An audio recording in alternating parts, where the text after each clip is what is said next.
One.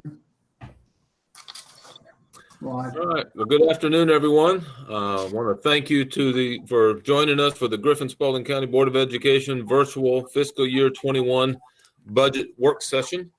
And so I think we have all of our board members present online. And if you would, we'll call this to order, and if you would place yourself on mute unless you need to talk. That way, if there's any background noise or anything going on, it won't be disruptive. And so, board members, I would entertain a motion for the adoption of our agenda. So moved. Second. I have a motion and a second. Any discussion? All in favor signify by raising your right hand so we can see it. Mr. Brown, and those opposed? Okay. Your video was delayed. Sorry about that. So that looks like it was 5-0. All right. Our presentation, our action item for the school system financial presentation. I'm going to turn it over to Mr. Smith and Mr. Jones. Thank you, Mr. Chair. We have finally come to the night of being able to do a budget presentation for fiscal 21. We started the process, back in the early part of the spring, and then thanks to all the COVID issues, not only did it, impact our ability to get together, but it also impacted the state's ability to complete their work as far as the state budget goes, which is kind of unusual. So we considered a lot of options on how to move forward with it. But the final analysis felt like what the state would do with their budget has such a significant impact on our budget. Almost 2/3 of our general fund budget comes from state appropriations under the Qbe Act or other types of grant allotments from that it would be best if we delayed completing our budget until we knew exactly where the state budget was going to sit. Therefore, you'll recall back in the month of June, we did a continuing resolution to allow us to continue spending in the month of July, continue operations, to spend no more than 1/12 of the prior year's appropriated budget in that. And so until we can get to the point of having the budget adopted. I don't think we'll get the budget adopted by the end of July. So tonight on the regular board agenda, you'll also see another continuing resolution for the month of August to allow us to continue operations in that month while we continue considering this budget leading up to final adoption. I hope somewhere around August 18 work session night would be our hoped for target to do final adoption of the budget. And we'll talk about what needs to go on in the meantime in a few minutes. So we're going to do a presentation tonight, overview of the budget tonight, what's in it, what the basic assumptions were, the basic parameters, the limitations, where we think this is going to have a practical impact. And we will talk about the right to place this budget on first reading as part of our regular board meeting. That does not lock the budget in place. It simply begins the process of consideration. And after that, we can set as many workshops, et cetera, as the board would like, leading to the final adoption. So we're going to have a couple of suggested public hearing nights as well. We will also advertise the budget in the local newspaper as we're required to do, and meet all of those requirements. As you know, we've changed chief financial officers during the middle of this, and Aaron Jones is working very hard and coming up to speed very nicely. But this is a tough time of year, and a tough place to plug yourself in. So we have again with us tonight our guest, Mr. Ryan McLemore. Ryan has been kind enough to help continue the process of putting the budget together for us, and I'm going to let him and Byron kind of lead us through this presentation, and I'll make some comments along the way as well, and then we'll get to the end. We will see if there are any questions of a general nature, and then we can set up workshops, et cetera, to go from there. So I see, I think Ms. Mullins is going to drive the PowerPoint for us, and I will turn it over to Mr. McLemore and Mr. Jones to walk us through the PowerPoint. All right. Good evening, everybody. It's nice to see you all again. And it is nice to finally get a budget before you. Like Mr. Smith said, we were hoping to have this a whole lot earlier than now. And that's had its own implications that we'll talk about in a little while. But we finally do have a product. I do want to give a caveat to this product. The basic assumption we are running on and presenting this budget is a normal calendar year.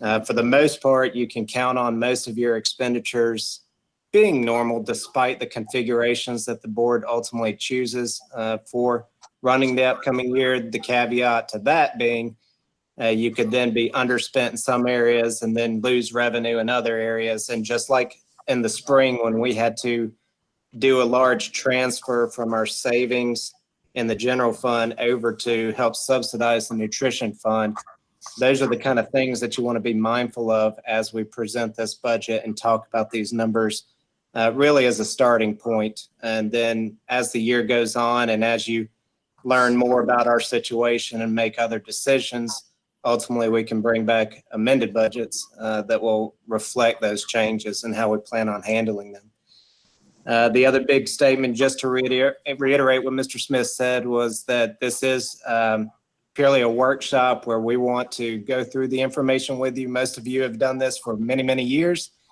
where we present the information. You have a PDF copy of the entire budget book, which should give you hopefully the detail you need to understand and make decisions moving forward. But that document after this meeting is something that we will attach to the finance page of the website, and we will advertise as well so that anyone has access to it. But that's just a reminder that it's a reference point for you, that if you want to get more into the detail, whereas we're going to hit more top level in this presentation, and then some of the inclusions that are new to us. So just to start off with, as we always do, our total appropriations right under 140 million. And so for the most part, the biggest piece of that is our general fund, which runs our basic operations. Our special revenue fund is usually supplemental to your basic operations. Those are all your federal grants and some state grants. Capital projects, we budget out the remaining projects that are already slated and an estimate of, really for us, the first year of SPLOST 6, which will be pretty limited as we collect that money. The nutrition fund and debt service fund, where we'll go through and show what we have left on that. But again, this is going to be based off of a full normal calendar year using these numbers. Joni, if you could go to the next one.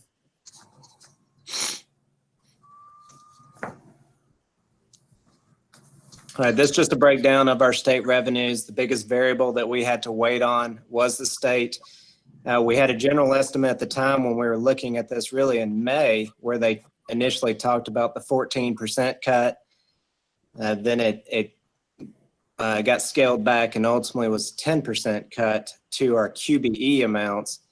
But fortunately for us, the Equalization Grant was not part of that cut. And for those of you that, if you recall, the Equalization Grant, it's effectively an equity grant for low wealth systems where they equalize your taxable value of your digest up to a certain threshold of what is considered the wealthier districts. And for us, that's a significant amount of money. You can see it's over $10 million. So this is a very important source of revenue for us. So I was very pleased by the fact that they left that out of the cut. When you look at total QBE earnings and you see that change there of the negative 1.6, what that really encompasses is a decrease to the contribution that the employer is required to make to TRS. So for the most part, that flows through the QBE formula, but at the same time, we pay less. So as a whole, it works out into our favor because we typically fund more people that are on the formula. But they'll cut that out of the earnings. So we had a decrease for teacher retirement, and then we also had a decrease in FTE, which affected this. You can see local 5 mil share is basically the same, but the equalization grant did go up fairly significantly, and the prior year went up almost I think it was over $2 million. So this has been it's a positive, I guess, in some regards for our funding. It's a negative as commentary to our county because it does relate to the county's taxable wealth. And then the austerity reduction, Mr. Holmes, it's back, right? And so Yes, sir. Yes, sir. we had a couple of years of reprieve from the austerity reduction. I think that they started around 2003 originally and accumulated over $50 million over time. The prior governors effectively whittled it down to nothing, where we had the formula earnings. But this is the way that the cut was administered. So for everybody's understanding, in law, in the QBE formula, it spits out a number that basically says, based off of the FTE that you have, this is the amount that you earn in law.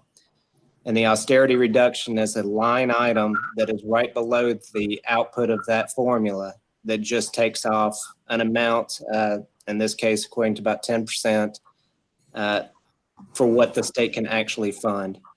So we'll see. This may be the beginning of a long road back, but almost $6 million for us just straight off the top. And nursing and transportation had some those actually should be decreases. I had them as positive theirs, but some slight decreases. They were subject to the cut as well. Mr. McLemore, can I ask you on the that 5 mil share was from the state or local? Okay, local. So it's our local. So what caused looking back at the report on the collections throughout the year, what did we fall short on that 5 mil share?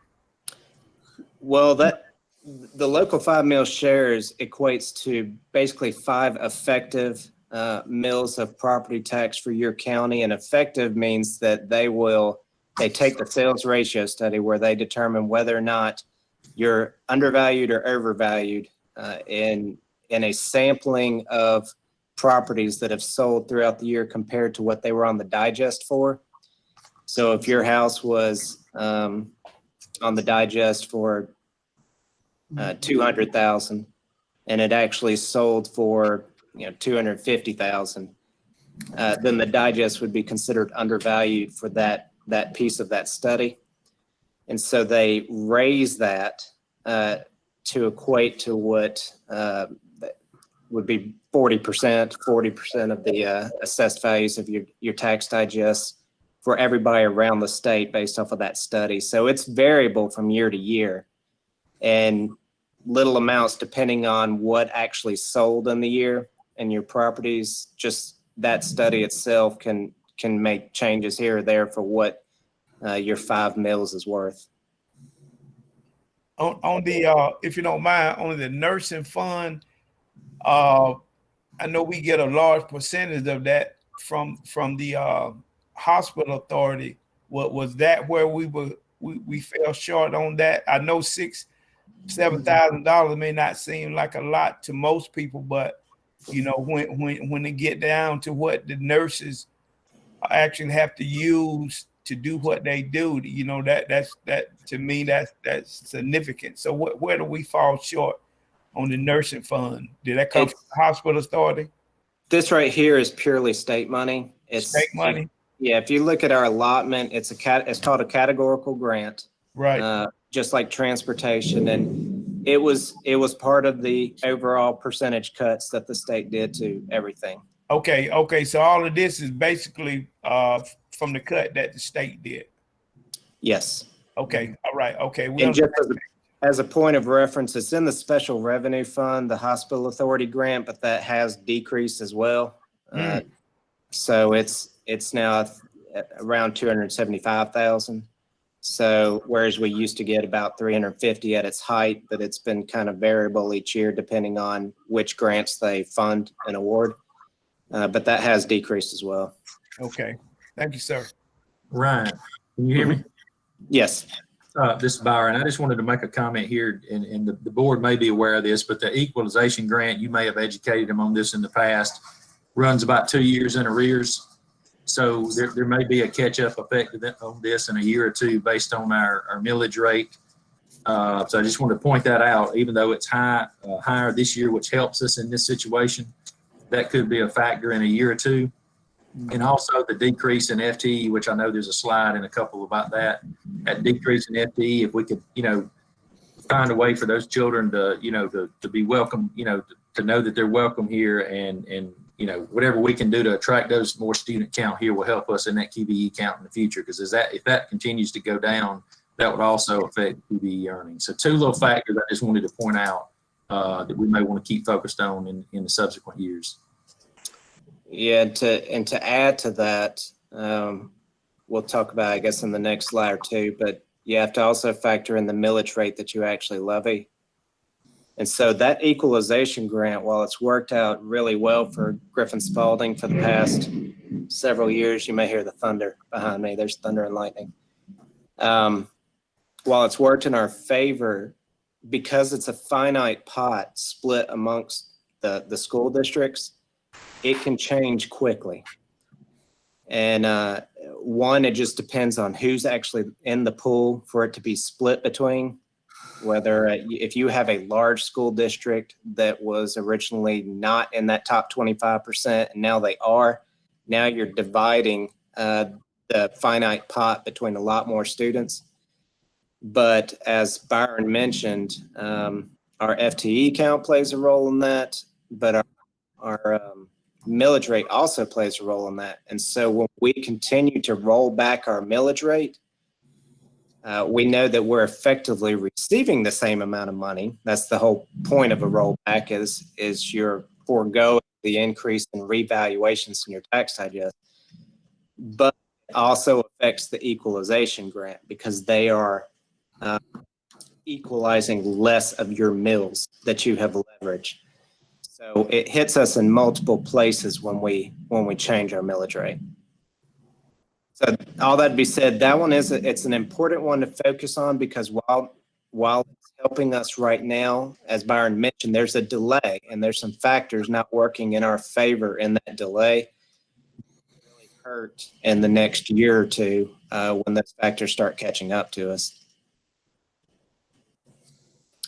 All right, Jenny.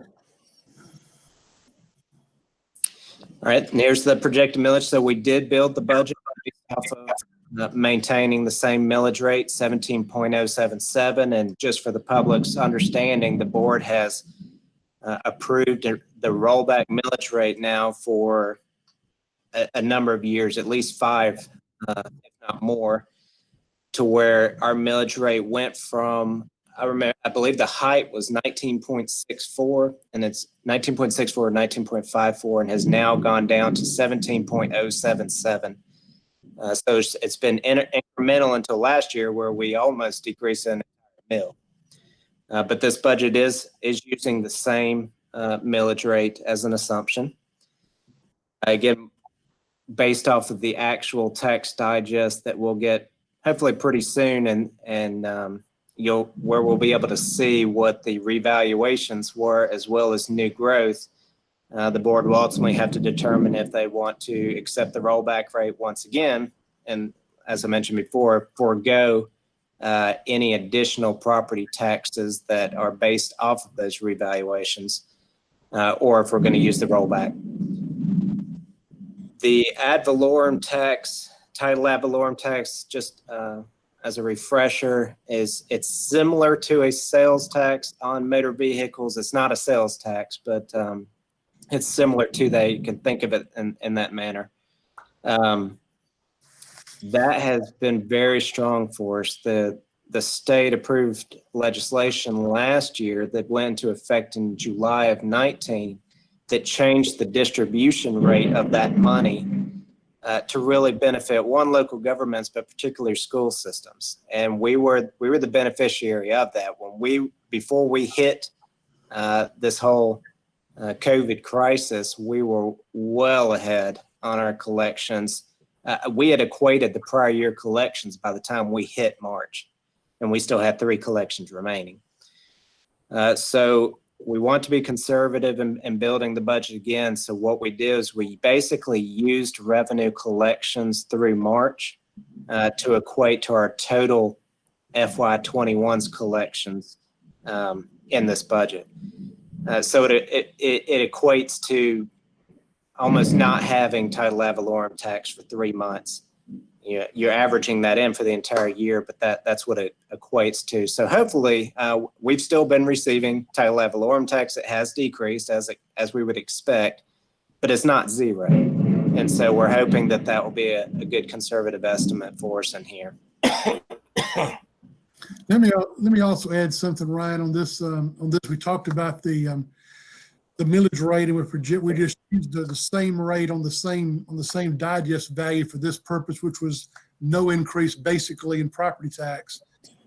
As we look at this rollback rate in future years, as was mentioned earlier, it does have an impact on a portion of the state calculation. And so I think one of the things that's going to need to be done is to see what future decreases in ad valorem tax rates will do to state revenue as well, and then decide how to handle that, whether that can be handled if the state revenue, because the millage rate, has to be replaced in some way, so that you can make a proper decision on that. That makes sense? And I think I'll go ahead and just mention this too, since Mr. Holmes brought up the local 5 mil share. We also now have the senior freeze on the digest.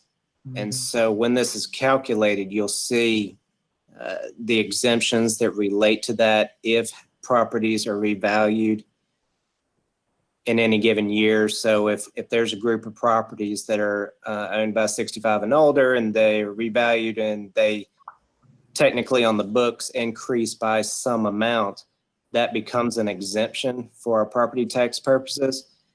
But that still is a factor in the calculation of your 5 mil share.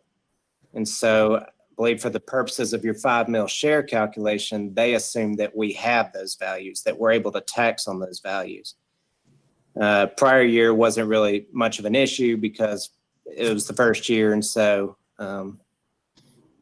values were very similar in reality to what they were on the digest for. But if revaluations continue to occur and they're occurring on houses owned by individuals that are exempt, then we're not going to collect that money, but it's still going to be in the calculation for a 5 mil share that comes out of our state formula. So just be mindful of that too as time moves on and we see that the county continues to revalue this digest. All right, Jen.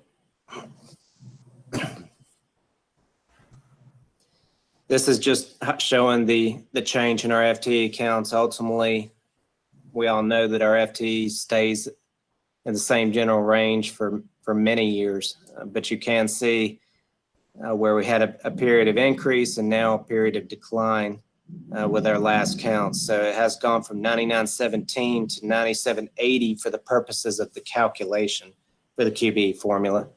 That QBE formula will take 2 October counts and it'll average in a projected March count to come up with that number. But that's what we're funded on. So again, that impacts our revenues. At the same time, we use our student counts for staffing formulas and patterns as well. So you have some offset with a decrease in expenditures. And do take into account that this FTE count does not include pre-kindergarten students. Correct. Students are funded separately. So we have about 460 or so pre-K students that you do not see as part of this count. Correct. Okay, Jenny. So this is just a summary of the various sources of revenue. We maintain federal the same for the most part. Our federal money is made up of JRTC funds, which it's dependent on our employees that and their experience levels from the Army. and Medicaid reimbursements, which we just held basically constant. We're doing pretty well in those areas. Local revenues, some decline really related off of interest and a combination of some title ad valorem tax and holding other things constant, but a big bulk of that is our interest revenues.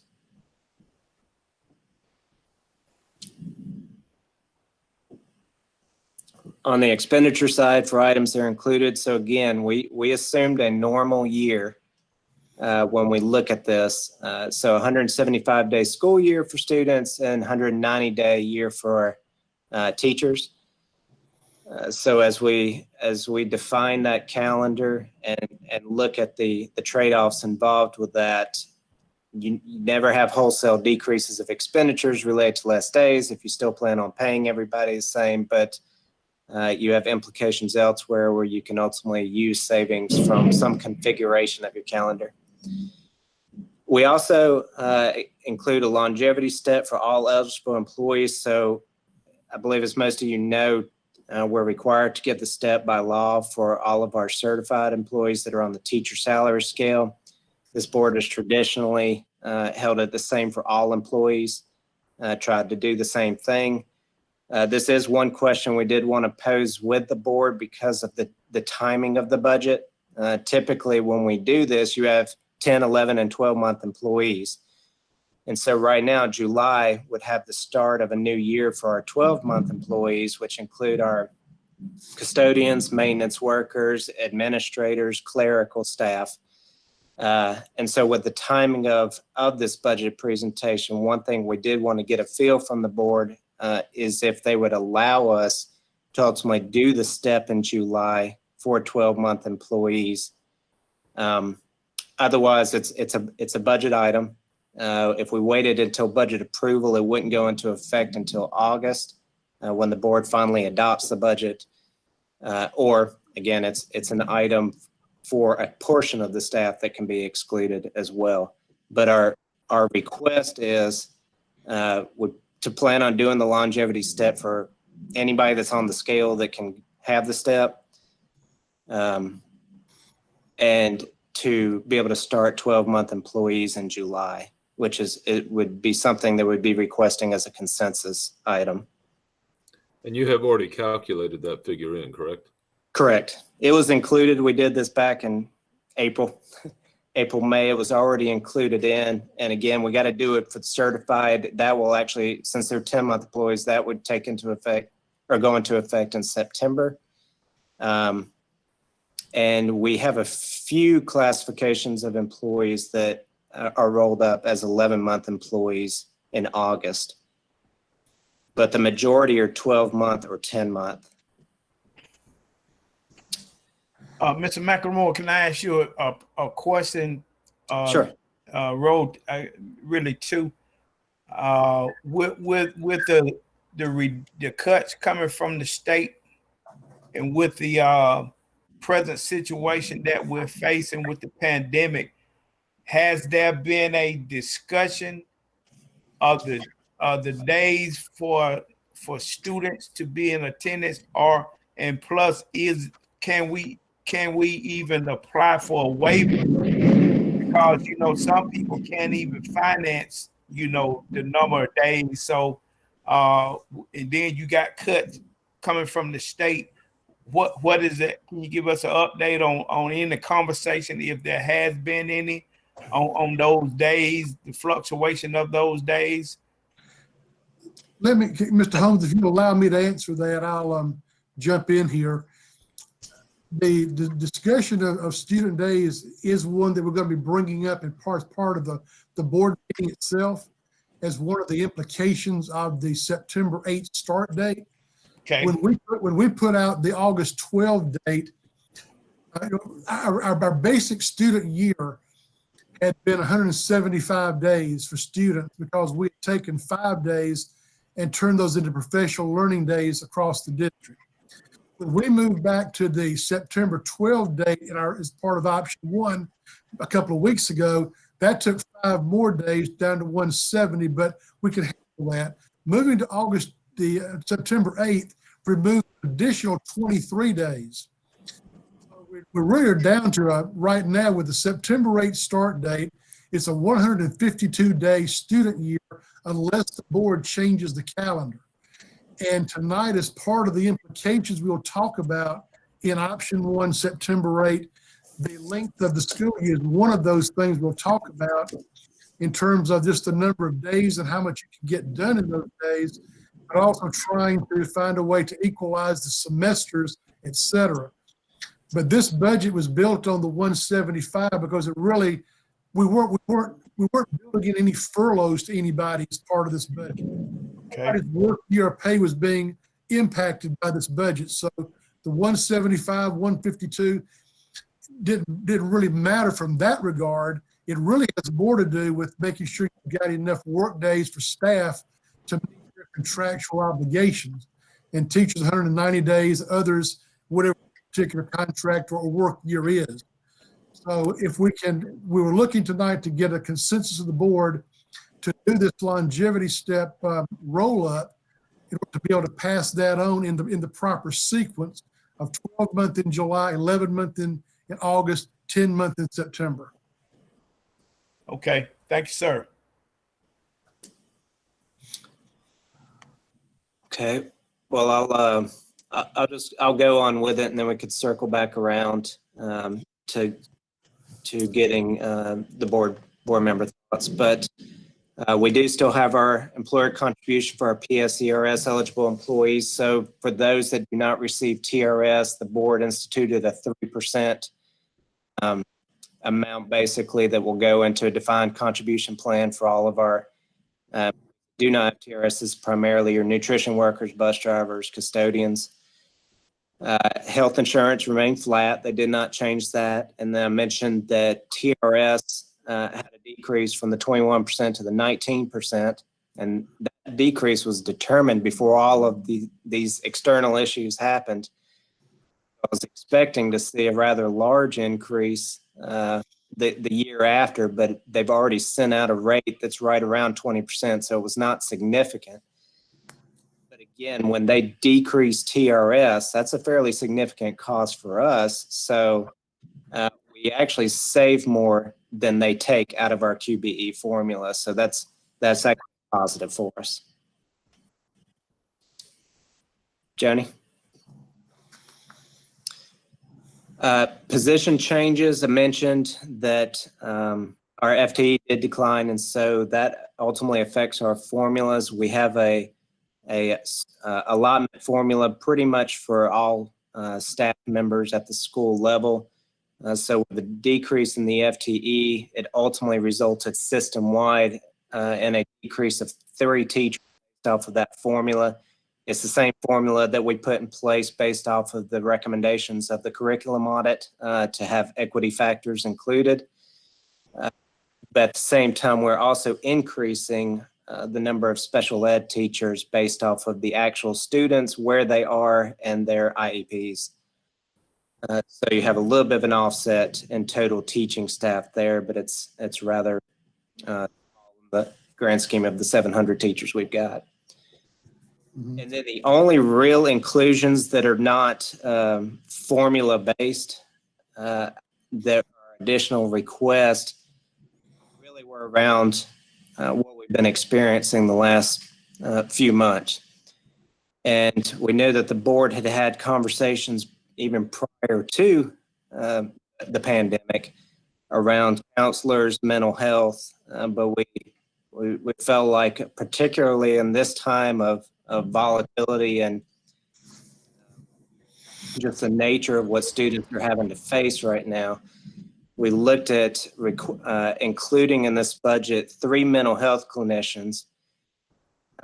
Really, 2 of these are counselors for the middle school level to be split between the 4 middle schools that will have I guess a specialty in mental health. I'm probably butchering that and saying it wrong. Sarah's on the call as well, but we wanted a particular skill set out of any counselors that we hired for the middle schools. But again, this was something that, despite the cuts, we felt like it was important enough for our student supports to go ahead and still include anyway. And then the 2 instructional technology technicians, as you can imagine, as we try to bolster the logistics around more virtual learning, we've looked at including these 2 roles as well, just to help us prepare for the logistics of really the decisions that you guys are looking at tonight and moving into the future. So those are the 2 big highlights for actual inclusions outside of the formula that we use for just normal staffing. And these are ones that I had mentioned. Ryan, can I earlier. ask you a question? Sure. Mr. Chair, do I have permission to ask Mr. McLemore a question? Absolutely. He said sure. All right, thank you.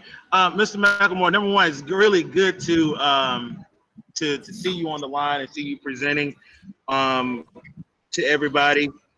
But are you able to, when you talk about the COVID-19 addition on 3 mental health clinicians, counselor, mental health, can you talk about any other funds that are associated with COVID-19 as far as the grants and funds that were sit down from the federal government to our school district?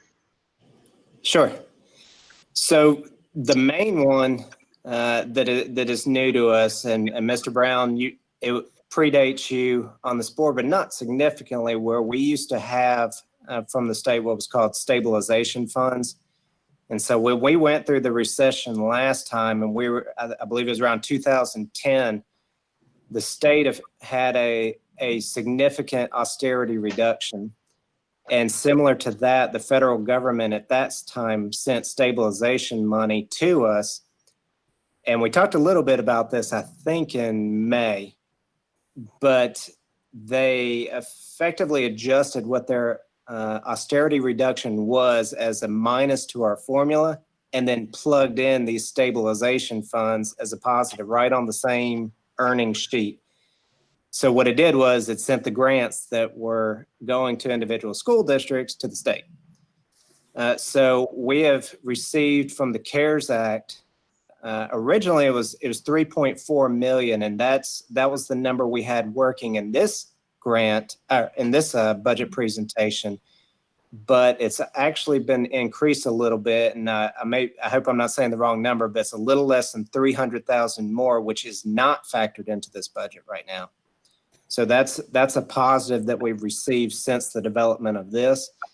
So what we did was, you'll see a decrease in overall expenditures for our general fund, but since the grant is accounted for separately in our special revenue funds, we have moved payroll expenditures over to that grant. And the payroll expenditures that we moved were assistant principals. And so if you look in the budget book and you look by school, and you can see year by year comparisons, and you'll see in school administration it decreasing a good bit because the assistant principals have been moved to use the money, these stabilization funds, for this grant to basically offset $3.4 million of the state revenue cut. And then we'll have to account for those, and ultimately the goal is you're buying a year of time and you move them back. Is that the gist of what you were asking? Yes, sir, that is. Mr. McLemore, Yes. hey, good to see you. Good to see you. Under the COVID-19 thing there, it says the addition of 3 mental health clinicians. Yes. What is the third? Am I just missing something here? The third was a true mental health clinician. It wasn't necessarily a counselor with a mental health specialty. Okay. And again, I don't want to butcher this thing, so Sarah Jones is on here as well. But with the addition of these, I believe the plan is ultimately to reallocate so that you have mental health clinicians / counselors, a certain level of staffing for elementary, middle, and high. Okay, So we already had three, I believe, and now with the addition of these, they would rework it so that they're dedicated to specific schools depending on the grade band. okay, thank you. So really the purpose here is to address what we know will probably be some additional social emotional needs. And you hear about that all the time as kids come back to school or continue virtual or what. This kind of goes along with what we used to call the Project Aware Grant. You remember that name, and we still use that name around here. And so we wanted to add a little more to that group so that they could serve our schools and the needs that are out there. And that's been a tremendous blessing for this district. And we also wanted to do some things specifically for the middle school in that area, but we wanted to have that mental health so that we could be addressing those issues that have become so prevalent in the last few years. And of course, at the bottom in the instructional technology, we see we're having more needs out there now with technology, and we felt like there was a need to add a little bit more to that to bring us up. Okay, Jenny? These are some other expenditures that are included. They're typically within the thresholds of budgets that we've had in the past, but just to highlight some larger items, you have Fountain Pinnell Classroom, that'll come to you, Orton Gillingham Professional Learning. We had a fairly significant amount in there for social studies kits and materials. We are continuing the behavior interventionist. That was a big item in last year's budget where we have one full-time at Ann Street and then the other 5 are divided, the remaining 10 elementaries. Mastering Connect and Map software, those are foundational for the data that we ultimately collect and use to evaluate and analyze the programs. We do have a transfer in there to our pre-kindergarten program. I know there's some discussions, I guess, around the format of the year that may have an effect on this number as well, because my understanding is if you go below a certain threshold of days, they will look at cutting your state revenue. So there can be some implications to the transfer. And then workers' compensation, Mr. Holmes, I know you always look at this, but it's really held steady. That number is the same number it's been now for at least 4 years. But that's a transfer that we ultimately send to that fund that we really track internally. Mr. McLemore, do you mind if I share a quick thought as well about the behavior interventionists that you just mentioned? This is Norman Sauce. Sure. I want to just thank the board for its commitment starting last year to allow us to provide these positions at the elementary schools. Obviously we didn't complete the year in person as we expected, but just to give the board some context, we saw dramatic year-to-year reductions in elementary discipline incidents and the metrics of suspension events and days, out-of-school suspension events and days. So we didn't end up with the true, school year to school year comparison. But when you looked at through March of 2019 and then through March of 2020, we were on our way to some dramatic reductions and improvements in those metrics, which I think elementary principals and elementary counselors would definitely attest to the support and assistance of behavior interventionists and the training that they were receiving through our MTSS team throughout the year, which was a great help as well. So I just want to, from an elementary perspective, thank the board for that commitment. And, hopefully that we can continue with those positions this year because of the great benefit that we already know our data shows they were providing. So thank you for letting me chime in on that, Mr. McLemore. Thank you. Thank you, Dr. Sauce. Yes, ma'am. All right, Jenny.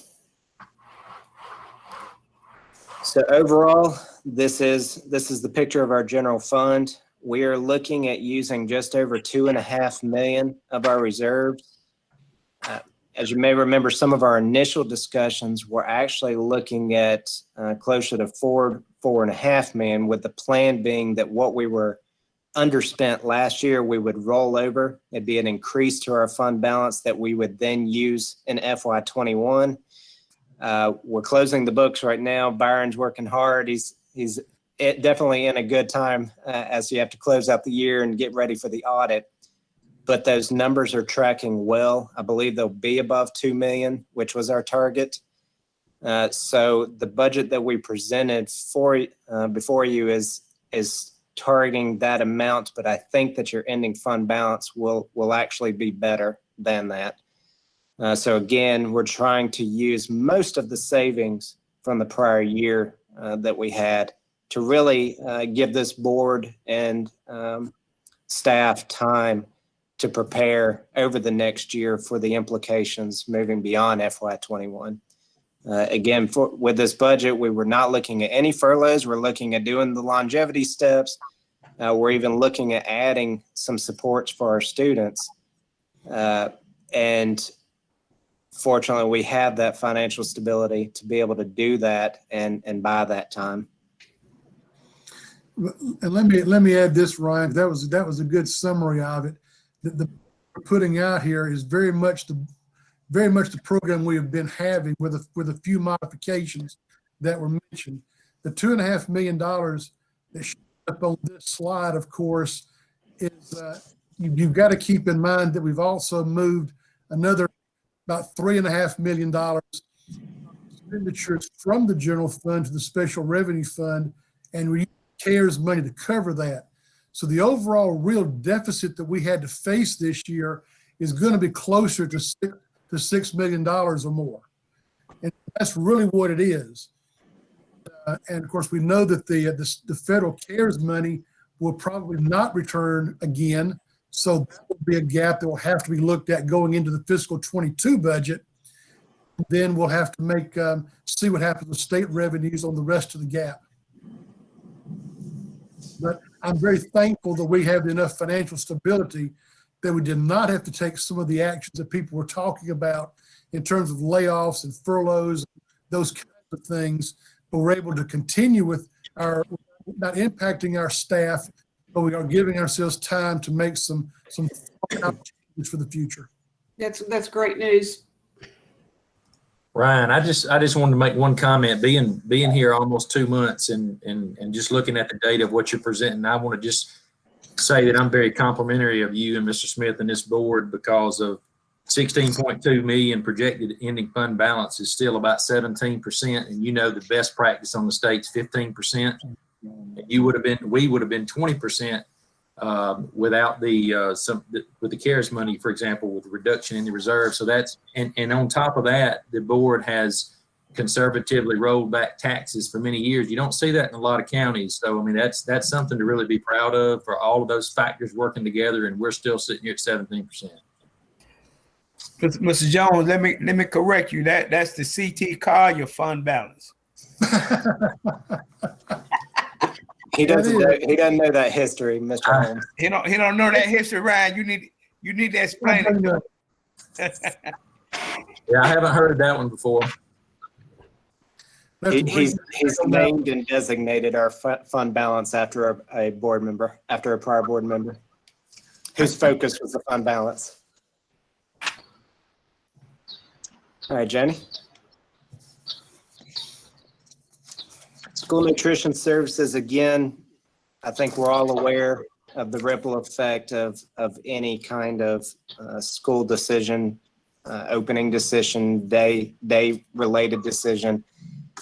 This grant was hit hard at the end of last year, and while we continue to serve meals, the difference between in-person daily participation versus what people came for when served at a location is significant. I want to say our average daily participation is somewhere in the mid to high 7,000 range, whereas I believe the number of meals being handed out were right at that 1,000 level, so a seventh.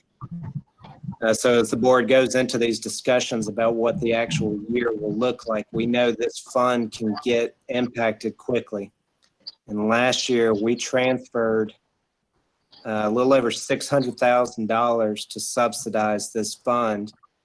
Again, the offset of that is you typically have less general fund expenditure. So you have the money there to transfer. So we just have to take those two things in consideration in conjunction with each other as you make those decisions moving forward.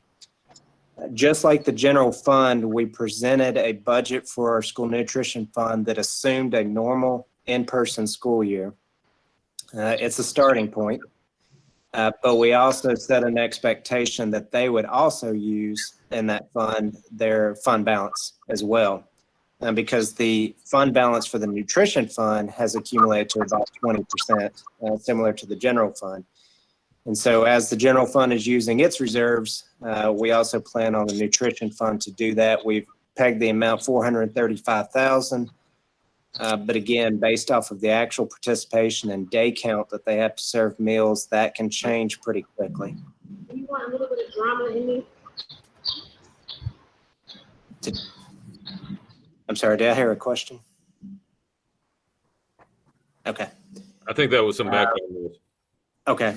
And we did not propose any increases to meal prices. Again, when you have a free and reduced rate that's close to 74%, you can raise meal prices all day long, but all you're doing is affecting a very small piece of your revenue, paid meals. And so that there is no increase in this budget presentation worked for that. Any questions about nutrition fund? All right, Jenny. Would be Ryan or Mr. McLemore, Mr. Jones, that being that how will we be able to help for the cost of the scholars who, let's say, do not take option one for the FY21 year, do not take option one and they go strictly online? How will we be able to, within our, I don't know if it's going to be special revenue or within our nutrition fund, how are we able to, help, fund a situation where scholars are still able to get meals? That's going to have to be discussed as part of our next meeting.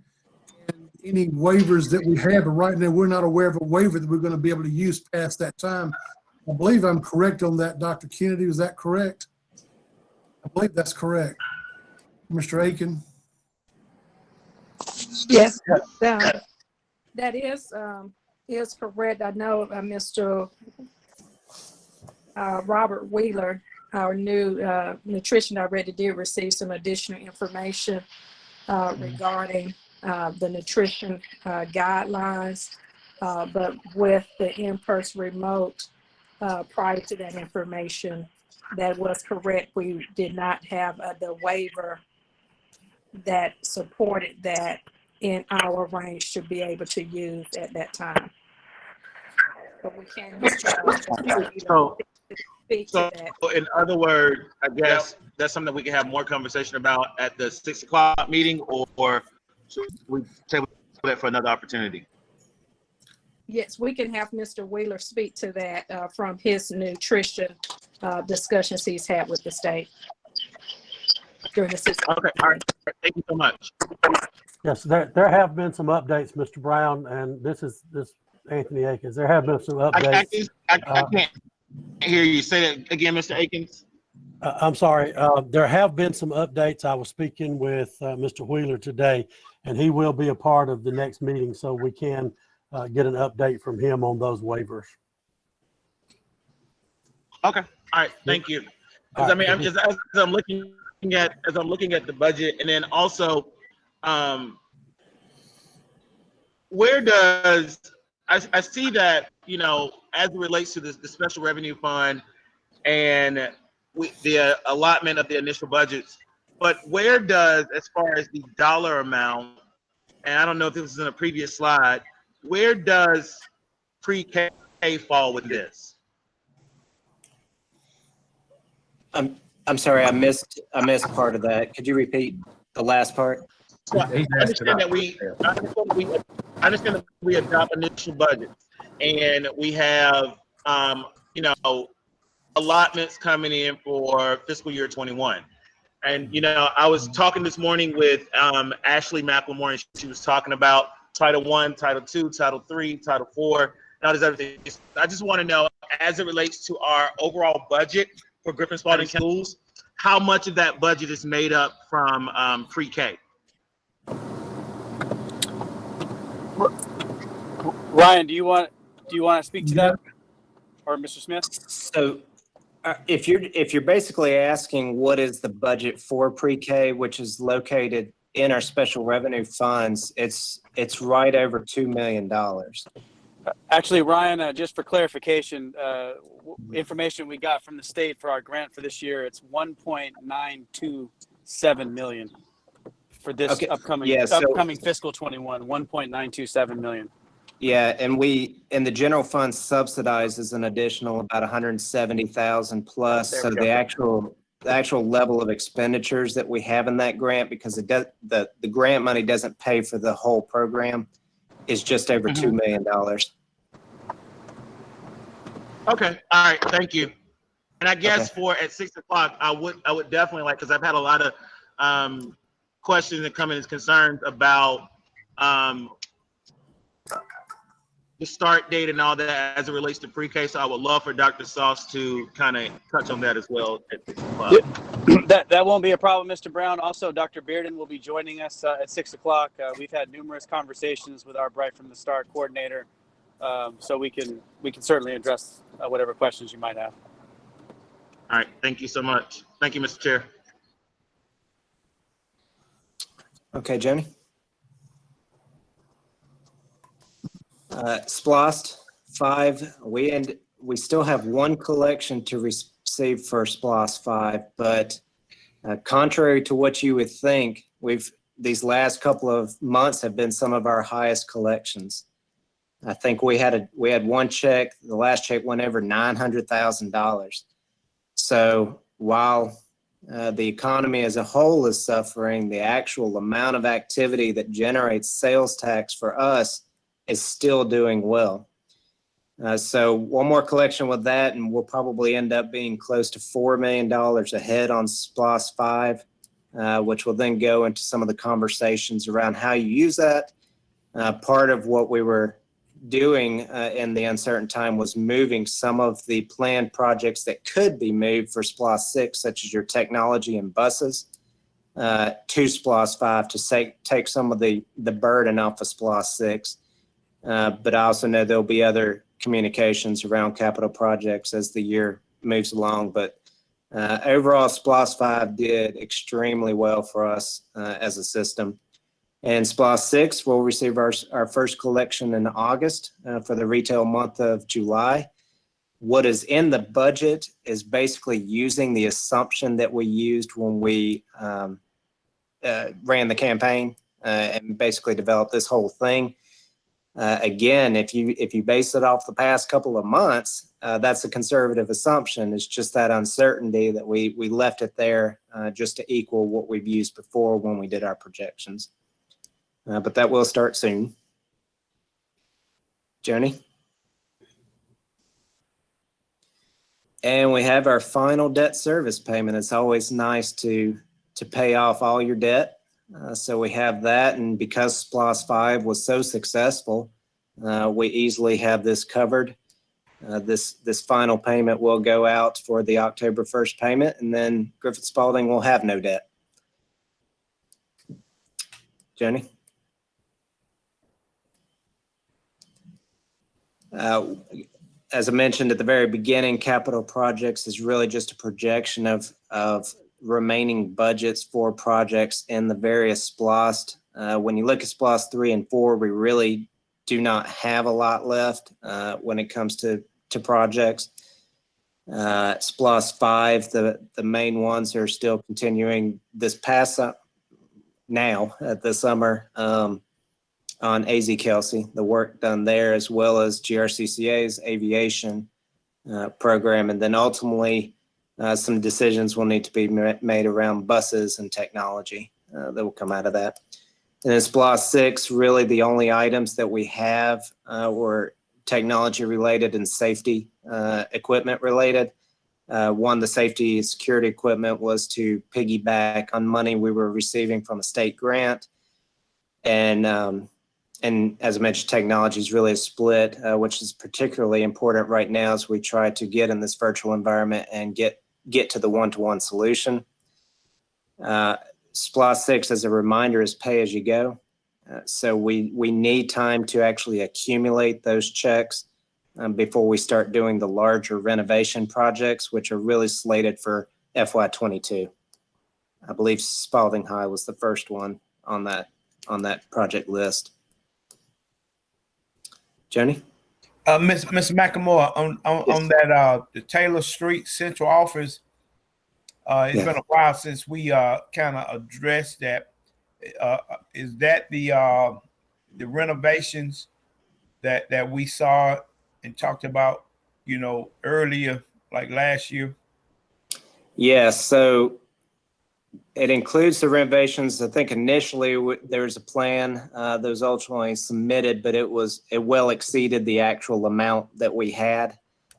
So a lot of that was tailored back and reconfigured, but it does include the boardroom, as we mentioned. It included reworking some of the offices in the B building, the long building in the middle, really to make it more accessible to the public as a one-stop shop when they come to campus and ultimately seek various services for their students. So there's a scaled down version, but honestly, it just kept getting reworked based off of what we spent with Memorial Stadium and really any other projects that also relate to Griffin High. And I believe it was Griffin High and Spalding High. The board has basically always taken a position of completing and finishing anything related to the schools before we move on to central office. And for this reason, it's gotten delayed a bit and scaled back. So can I ask this question? I know projects are on a pay as you go, and people are kind of, once the word get out there that you're planning on doing something, a lot of people don't understand the pay as you go methodology. But what's the projections that we'll be able to at least start on some of those projects? Because I know Spalding High is in desperate need of some work out there. So what do you have any kind of projections or start time or whatever? Just, I know you can't be definitive, but do you have any kind of idea of when those things might be able to get kicked off? What we can do is we can send an updated version of the timeline to the board. For the most part, large projects were FY21, but we didn't peg the month that we were looking at starting. What we really didn't know was how the first few months of this SPLOST cycle was going to go. And so our last discussion around SPLOST 6 was what items can we go ahead and take care of with SPLOST 5, which you can only do items that were slated on the ballot. And the only real crossover items are instructional technology and buses. So we want to go ahead and take care of those with SPLOST 5 to take pressure off of SPLOST 6 in case these first few collections were bad. They're not looking to be that bad. So that being said, we're hoping that we can raise in the first year $8 to $9 million. And then you start comparing that to the timing of your actual projects and the total scope of what they planned on costing. Actually, most of our schools will do over 2 summers a lot of times. So it's not that you have to have the entire cost of a project in 1 year. But we didn't peg the actual month that we would start Spalding High, for example. We really just wanted to make sure we'd be okay given that our SPLOST collections could decline dramatically. But ultimately, to answer your question, FY22, that's what we're looking at for major renovation project. I'm just not sure the actual month that we'd be looking at that. Okay, thanks, sir. This is just a summary of what we talked about with the various funds, looking at maintaining the same property tax rate, what the fund is built off of, the assumptions it's built off of. I do want to circle back on the longevity step and get the board's thoughts on being able to move forward with 12-month employees for that. Again, that includes has administrators in there, it has custodians in there, it has maintenance workers, and clerical staff primarily make up the 12-month people. I would be all in favor of that. I'm also in favor because those are steps that have been earned, and I certainly enjoyed mine when I got mine. So I don't see any reason not to personally. I'm just so thankful that we don't have any furloughs, or I'm real thankful for that.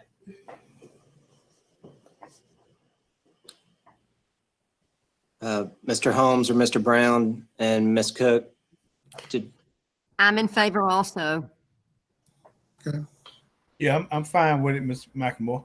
Yeah, I'm in favor with the budget as well. I just want to thank Ryan. I want to thank Mr. Jones and Mr. Smith for all their hard work, and everybody who sat at the table to put this together. And like I said, I am okay with what the superintendent is proposing. That is one thing I probably would never question the superintendent in, is the budget, because he's been doing that for many, many years. And I believe that we are in a good position financially because of him. And so I definitely don't have a problem and is willing to accept it and, move forward with it. Ryan, yes, ma'am. is there any way we can get a copy of the book like we did last year that was printed up for us? Yes, ma'am. Mr. Jones has already, he built those books this morning for everybody. So Okay, thank you. there is a physical copy available. I see I you. got mine done already. Okay, thank you. They got a special section in there on school board members. Yes, it does. It's in the front. It's specifically about you. Question? Did you understand my question? A special section on school board members? Yeah. I think Mr. Jones understands what I'm talking about. I'm still thinking about that Collier question. So we will have on the board meeting tonight the action item that is requesting to place the budget on first reading. And Mr. Jones will be presenting that with the various appropriation levels for the board to approve. That will then kick off the advertisement that we'll place in the paper. And the board will have an opportunity to discuss the dates to hold the public hearings. I believe they're trying to work them into the next two board meetings, including the workshop. So that will be on the agenda tonight. Again, this is merely a presentation to go over and highlight some of the inclusions in the budget as we built it. And the board always has the opportunity to solicit more input and use those public hearings to make a final decision. Also, is there any way that I could get the Google Doc or a link for this presentation? Because I would like to share it. I'm looking at my Facebook feed now, and people are asking about it. So if I could get that in a link within the next maybe 15 minutes, I can go ahead and post so that parents can see it and look at it. So when we start to advertise and announce the public hearings, they'll have this information readily available to them. Sure. Mr. Brandt, it's linked in the assembly, in the agenda. But we can sorry? copy and paste it and send it to you. Yeah, so what happens, the link in the agenda actually pulls it up as a, not a PDF, but as the actual PowerPoint. And so if I could just get that copy and paste and sent to me, I can go ahead and send it out. Okay. Appreciate you. Okay, we'll convert it to a PDF then and share it to you. Thank you. All right. Are we going to go over the timeline that's? Yeah, Joni, one more slide. Oh, I'm sorry. So after tonight, we'll look at placing it on first reading, and then tomorrow morning, send it off to the paper, as well as put it on our website, the full budget book, the link to the full budget book, and then target the August 4th meeting right before that for a work session or a public hearing, as well as final adoption on the workshop meeting on the 18th, where we can do the public hearing first thing. Yeah, we're required to have two public hearings, workshops on, or any other workshops you want to add to that. but we thought it'd just be convenient if we could put the public hearings on times we already had a board meeting going on, and then that wouldn't be so confusing to the public as to when they would be. I think it's a great idea. Board members, are there any additional questions before we move on? Hearing none, I have about 15 minutes until 6, and so I do not believe we have enough time to go into an executive session after this meeting. I think getting the 15-minute break or a few minute break would be more important on bladders. And hearing no other questions or anything, I would entertain a motion to adjourn. So moved. Just have a question. Do we still use this link for the 6 o'clock meeting, or just stay where we are? No, I think you gotta go to the other one. I don't think I ever got that. No, you can use. It's all the same link. Okay, all right. So if I stay in this same room, I'm good? Yes, ma'am. Thank you. All right. I had a motion, and did I get a second? Yeah, you got 2 motions, so one of them can be a second. There we go. All in favor signify by raising your right hand so we can see it. All right. We will see you guys back in about 15